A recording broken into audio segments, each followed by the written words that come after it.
Hey everyone, and welcome back to my channel. My name is Josh and this is your stimulus check update for Saturday, June 27th. I hope everyone is off to a great start to their weekend so far. In this video, we'll be discussing both the first and second stimulus checks, as well as the current unemployment situation, the $1,000 EIDL grant, and finally, the new and improved vacation stimulus. Yes, vacation stimulus. Real exciting stuff. But first, if you wouldn't mind real quickly giving this video a like, giving me a big thumbs up, it really just helps with the YouTube algorithm in terms of pushing this video out to other viewers like you and hopefully helping other people like you as well. In addition to that, leave a comment in the comment section below letting me know whether or not you received your first stimulus check or not.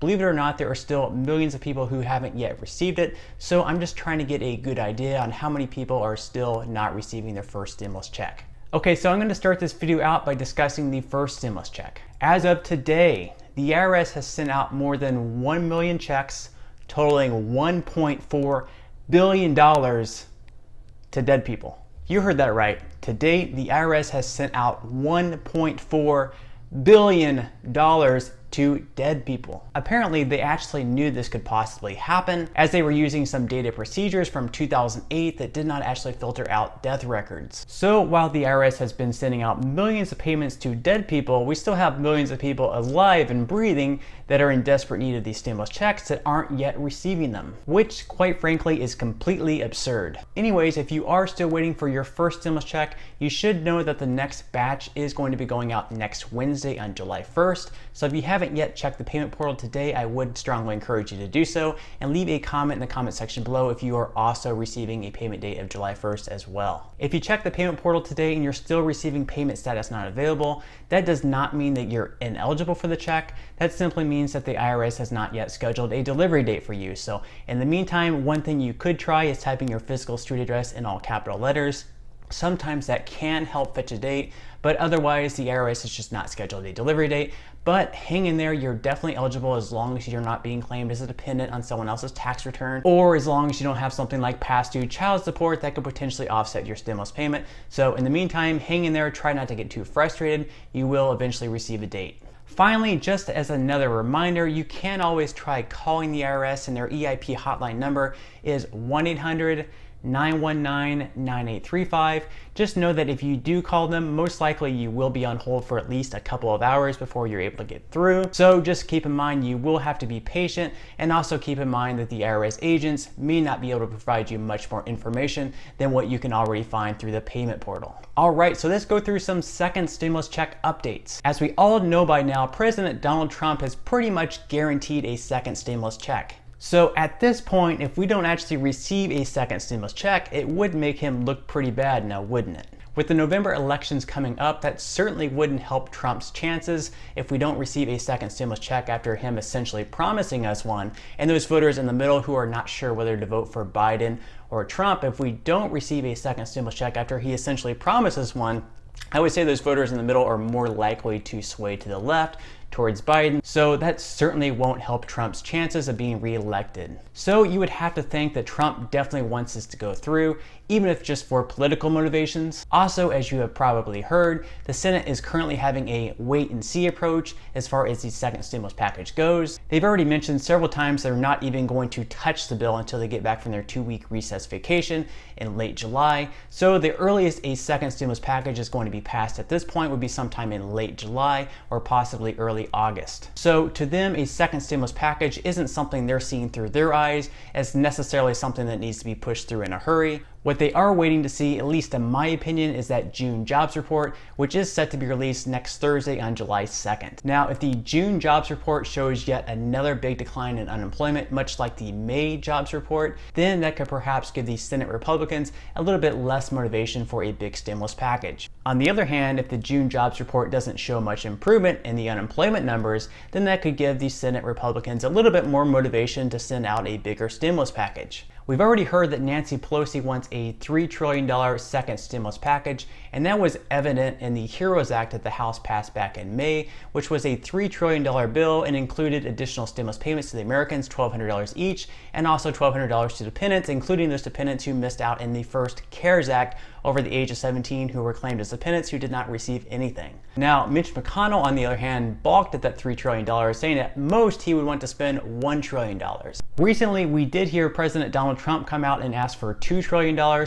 So what's it really going to be here? With Nancy Pelosi or Donald Trump's stimulus package ideas of $2 or $3 trillion, there would be more than enough room in there to send out additional stimulus checks. Now, if we go with Mitch McConnell's $1 trillion plan with all the other fluff that would be in the bill, that really wouldn't leave enough room for stimulus checks. So that's why the June jobs report is so important. And remember, this is not Donald Trump's decision. Even if Donald Trump is in complete support of additional stimulus checks or in complete support of something else, it's not going to matter in the end unless both the House and the Senate are able to pass the bill. So even though we want to see the economy continue to improve in a good June jobs report, that could potentially be a bad thing in terms of receiving an additional stimulus payment. Now, with all that said, I still feel strongly that we will definitely receive a second stimulus check. Either way, however the June jobs report comes out, whether the June jobs report is good or bad, I still feel that we'll receive one more stimulus payment of $1,200 each. I say that because even though there isn't an overwhelming majority of Senate Republicans on board with the second stimulus check, I do feel that President Donald Trump does have some type of influence on some of the Senate Republicans, and probably just enough of an influence to get enough of them to vote yes to get this bill passed through the Senate. Now, again, if we do receive a second stimulus check, it most likely won't be until late August or early September. Also, I have seen some comments asking about the $2,000 ongoing stimulus payments that there have been some rumors about. And unfortunately, even though a $2,000 per month ongoing stimulus payment had been proposed, it really never gained too much traction, and it's pretty unrealistic at this point. And even the bill that the House passed back in May, the HEROES Act, that only included a one-time payment of $1,200. Now, if you have any Canadian friends, you probably heard them all bragging about their $2,000 per month payments for 4 months, which quite honestly kind of makes our government look a little bit cheap for only giving out a one-time $1,200 stimulus payment. However, you do have to factor in that 2,000 Canadian dollars is only worth around 1,466 US dollars. And on top of that, the United States also offered a $600 federal boost to unemployment, which our friends up north were unable to match. So really, with all that said, the two countries are pretty comparable, at least whenever you figure all the people in the United States who received that $600 federal unemployment boost. Speaking of unemployment, the $600 federal boost is set to end on July 31st, and there's no plan yet set in place to replace that. Now, in the HEROES Act that was passed in the House back in May, that $600 federal boost in unemployment was set to continue on through the end of the year. But as we already know, the Senate has no plan of actually passing the bill in its current form. The Senate Republicans at the moment feel that if they continue to provide additional unemployment, then that could potentially provide a disincentive to return to work. The Trump administration, conversely, is actually considering some type of return to work bonus. Senator Rob Portman, for example, actually proposed that workers receive a $450 weekly bonus if they return to work, and that would be on top of their regular paycheck. Now, while that may seem great to those workers returning to work because a $450 boost on top of their regular wages would be a really good wage, you have the people who are already working who might say that's a little bit unfair because they're just going to be receiving the normal wage. They're not going to be receiving their wage plus the $450 because they did not return to work because they were working this entire time.